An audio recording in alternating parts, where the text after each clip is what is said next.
کیا محبت واقعی ہار جائے گی؟ کیا آئرہ اور کامیار کا رشتہ ہمیشہ کے لیے ختم ہونے والا ہے؟ آخری قسط کا وہ دھماکے دار پرومو آ گیا ہے جس نے سوشل میڈیا پر آگ لگا دی ہے۔ طلاق کے کاغذات میز پر ہیں اور آئرہ کا قلم لرز رہا ہے۔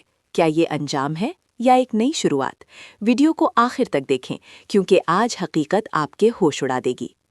برسوں کی محبت، ہزاروں وعدے، لیکن انجام صرف ایک کورا کاغذ۔ میری زندگی ہے تو کی آخری قسط میں وہ ہونے جا رہا ہے جس کا کسی نے تصور بھی نہیں کیا تھا۔ آئرہ کے والد نے خلا کے پیپرز اس کے ہاتھ میں تھما دیے ہیں۔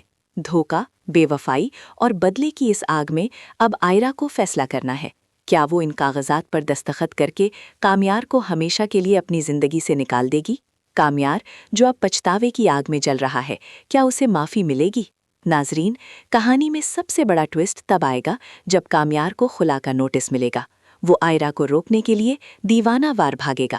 جذبات کا طوفان، آنکھوں میں آنسو اور دل میں بسی یادیں، کیا ایک دستخط ان سب کو مٹا پائے گا؟ مدعا ایک ہیپی اینڈنگ چاہتے ہیں، لیکن ڈرامے کی تاریخ گواہ ہے کہ بعض اوقات محبت کی جیت جدائی میں ہی ہوتی ہے۔ آپ کے خیال میں کیا آئرہ کو کامیار کو ایک آخری موقع دینا چاہیے یا خلا لے کر اپنی نئی زندگی شروع کرنی چاہیے؟ اپنی رائے کمنٹ سیکشن میں ضرور لکھیں کیونکہ آپ کا ایک کمنٹ کہانی کا رخ موڑ سکتا ہے۔ ایسی ہی سنسنی خیز اپڈیٹس کے لیے چینل کو ابھی سبسکرائب کریں اور بیل آئیکن دبانا نہ بھولیں۔